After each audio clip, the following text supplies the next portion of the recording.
ఇక్కడ శ్యామ్ అని పొట్టిగా ఉంటాడు, భలే కామెడీ అసలు. మొత్తం 2 రాష్ట్రాల్లో ఈఎన్టీ హాస్పిటల్ 2 తీసేయచ్చు. ఎందుకంటే అతను వీడియో కాల్లో హైదరాబాద్లో ఉండి 40 ఏళ్ళ నుంచి చెవులు వినపట్టలేదంట ఆవిడెవరికో.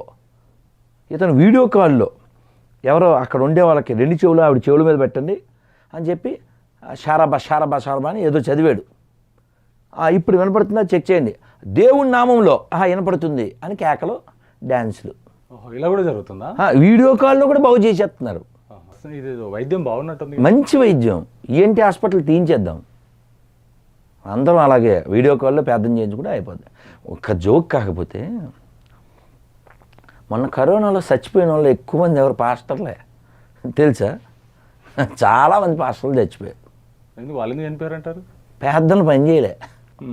రాముడు పుట్టిన చోట్లో రాముడికి గౌరవం ఉంది, రాముడు పుట్టిన దేశంలోనూ ఉంది. కృష్ణుడు పుట్టిన మధురలో అక్కడ కూడా మసీదు కట్టారు. అయినప్పటికీ వేల లక్షల మంది భక్తులు సేవించుకుంటూ ఉంటారు, పూజలు జరుగుతున్నాయి. మరి వీళ్ళు చెప్తారే సో కాల్డ్ గాడ్ జీసస్ పుట్టిన చోట ఒకసారి 12% ఉన్నారు గొర్రెలు. 12. అది రోజు రోజుకి డిక్రీజ్. ఇంకోటి తెలుసా, వీళ్ళు ఎక్కడ పడితే అక్కడ కొండలు గుట్టలు స్థలాలు ఆక్రమించి ఇళ్ళ మీద సావాస కూడికలు ఏదో బోర్డులు పెట్టేసేసి చర్చిలు కట్టేస్తున్నారు కదా. అక్కడ చర్చిలో ఎన్ని ఉన్నాయి అడుగోసారి, ఎన్ని కట్టారు అడుగు.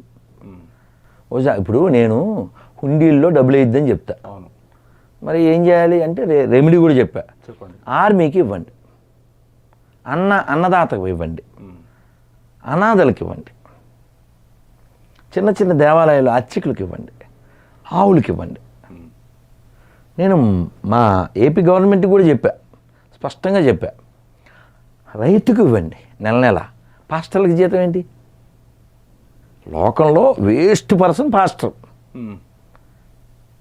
పారాసైట్ అంటాం కదా, పారాసైట్కి ఇంకో పేరే పాస్టర్. సో క్రైస్తవానికి దమ్ము లేదు. దశం భాగాలు ఇవ్వకపోయినా పర్లేదని చెప్పమను, హుండీల్లో డబ్బులు వేయద్దు అని నేను చెప్పినట్టు. మొత్తం పడుకుంటుంది క్రైస్తవం. అది బతికేదే దాని మీద. వాడు కూలి పని చేసేవాడు కూడా రోజు కొందొస్తే 10 రూపాయలు. ఇది కూడా ఉందా? అదే ఉంది అసలు, అది కూడా లేదు, అదే ఉంది. మొత్తం మారడం తప్పంటారా? ఎప్పుడైనా మనం ఒకటి వదిలేసి ఇంకొక దానికి వెళ్ళాలంటే దీనికంటే అది ఉన్నతమైందంటే దట్స్ గుడ్, తప్పేం కాదంటారు. ఇంతకంటే ఉన్నతం అయితే పరిశీలన చేసి ఇది వదిలే ముందు దీన్ని పరిశీలన చేయాలిగా. నేను త్యాగరాయ గాన సభలో ఒక 21 సెకండ్లో మాట చెప్పా. ఆ ఉపన్యాసంలో అది నాకు కూడా తెలియదు. తర్వాత ఎవరో ఆ మొక్క ఒకటి నాకు పంపించారు డిసెంబర్లో, ఎప్పుడు నవంబర్లో. మీరు విగ్రహారాధన వ్యతిరేకిస్తారు, నేను విగ్రహారాధన చేస్తా. విషం తాగిన శివుణ్ణి నేను పూజిస్తా, లోకం కోసం విషం తాగిన శివుణ్ణి నేను పూజిస్తా. కోదండమెత్తిన రాముణ్ణి నేను పూజిస్తా, కొండనెత్తిన కృష్ణుని నేను పూజిస్తా. వాడెవడో 2 చెక్కలు ఎత్తలేక మీదేసుకు చచ్చినోని నేను పూజించను. నేను శివారాధన చేస్తా, శవారాధన చేయను అని చెప్పా. ఇది ప్రాక్టికల్, గుడ్డిగా మాట్లాడలే, ప్రాక్టికల్, శాస్త్రాల్లో ఉన్నది. శివుడు విషం తాగమని అమృతం కోసం పాల సముద్రం చిలిగేటప్పుడు చెబితే ఆయన వాళ్ళ భార్యని అడిగి తాగాడు, పార్వతీదేవిని అడిగి. దాన్ని పోతనామాచులు ఆ తెలుగులో చాలా హృదయంగా చెప్పారు. మింగెడిది విషమని గరళమని, మింగెడువాడు విభుండని, మింగెడిది గరళమని, మేలని ప్రజలకున్ మింగమనెను సర్వమంగళ మంగళ సూత్రమునెంత మది నమ్మినదో. తీసుకోండి, పర్లేదు, లోకానికి మేలు జరుగుతుంది కదా, పర్లేదు, నా మంగళసూత్రం గట్టిది, మీరు తీసుకోండి అని భార్య ఎంకరేజ్ చేసింది. ఆయన కంఠంలో పెట్టుకుని నీలకంఠుడయ్యాడు, గర్లకంఠుడయ్యాడు. సో ఇది లోకం కోసం త్యాగం చేయడం అంటే నెంబర్ 1.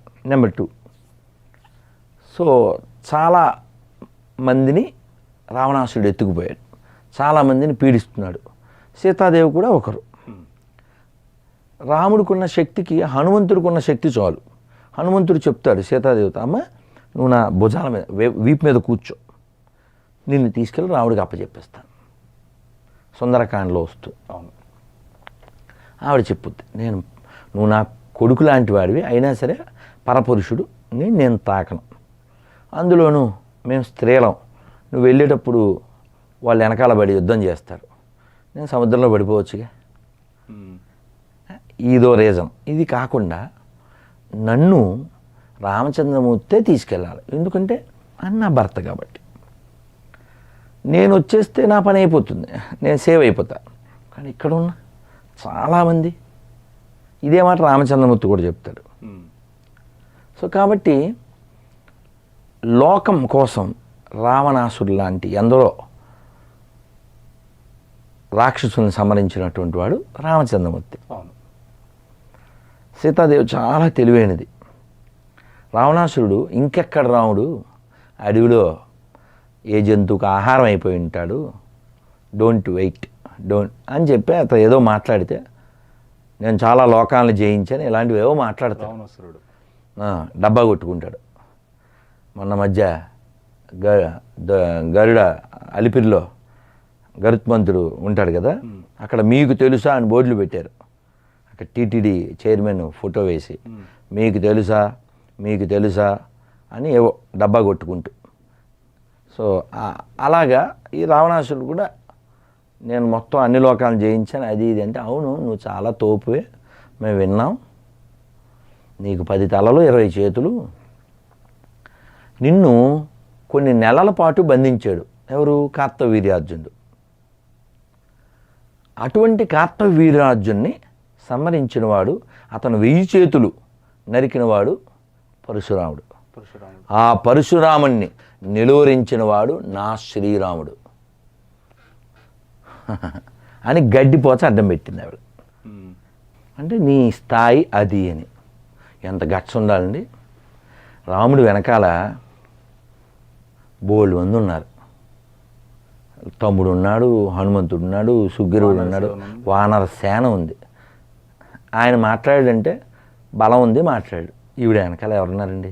ఎవరు లేరు. ఎంత గట్స్. మరి సీతాదేవిని నేర్చుకోవాలా వద్దా? మనం నేర్చుకోవాలి.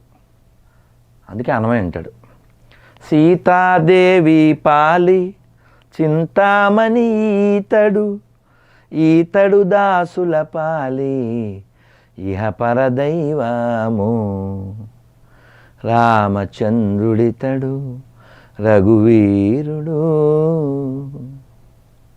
కాబట్టి సీతాదేవి బలం ఏమిటంటే రాముడు. సీతాదేవికి మాత్రమేనా బలం? మన అందరికి కూడాను.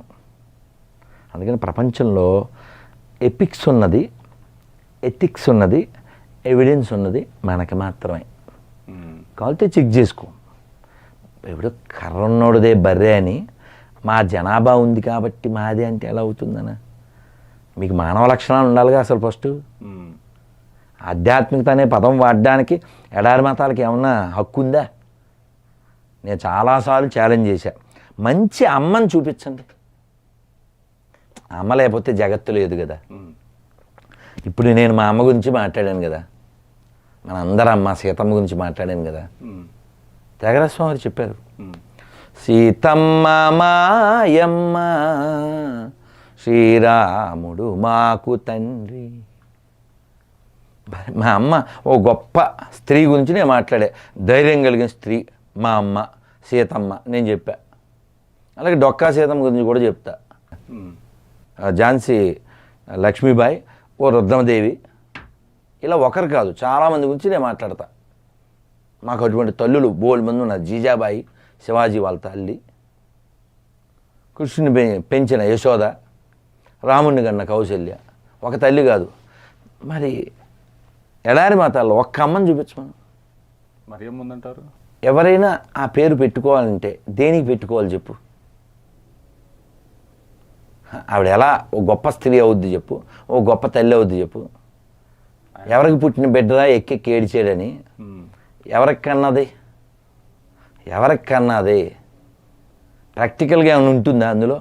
లాజిక్ ఏమన్నా ఉందా? లేదంటారా? చరిత్ర ఏమన్నా ఉందా?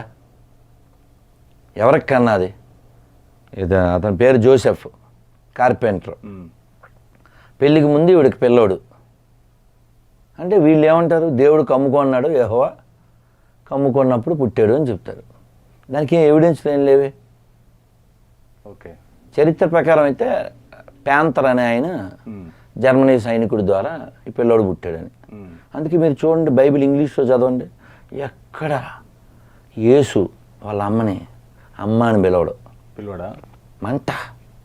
నాన్న ఎవరో ఎంతమంది నాన్నలో చెప్పుకోలేని స్థితిలో ఇతను పెట్టిందిగా. మరి ఎలా పిలుస్తాడు? పుట్టకనే డౌట్ఫుల్ చేసింది కదయ్యా. ఓకే. ఇప్పుడు నువ్వు ఎప్పుడు పుట్టావో చెప్తావు, నేను చెప్తాను. ఆయన ఎప్పుడు పుట్టాడో చెప్తాను, నేను ఎప్పుడు పుట్టాను చెప్తా. అవునా? అవును. రామాయణం ప్రకారం రాముడు ఎప్పుడంటే శ్రీరామనవమి, కృష్ణుడు ఎప్పుడంటే శ్రావణ బహుళాష్టమి. మరి యేసు ఎప్పుడు పుట్టాడు అడుగు. చెప్పలేరంటారు వాళ్ళు. నేను 25 లక్షలు ఇస్తా అన్నాను ఆయన. 25 రూపాయలు కాదు, డిసెంబర్లో చెప్పా, జనవరిలో చెప్పా, మొన్న 16వ తారీఖు కూడా చెప్పా, నెల కూడా కాలే. 25 ఇస్తా అని చర్చి పక్కన చెప్పా. చర్చి, పెద్ద చర్చి నల్గొండలో టౌన్లో, ప్రేయర్ టవర్ ఆ పక్కనే పెద్ద లారీ మీద వేల మంది మధ్యలో చెప్పా. 25 ఇస్తా, 25వ తారీఖు అతను పుట్టాడని నిరూపిస్తే. నీకు అన్నయ్య ఉన్నాడా? ఉన్నాడు. నీకున్నాడా? అతనికి అన్నయ్య లేడని చెప్పాడుగా, డిస్కషన్ అవసరం లేదుగా వాళ్ళ అన్నయ్య గురించి. నీకు అర్థమైందిగా.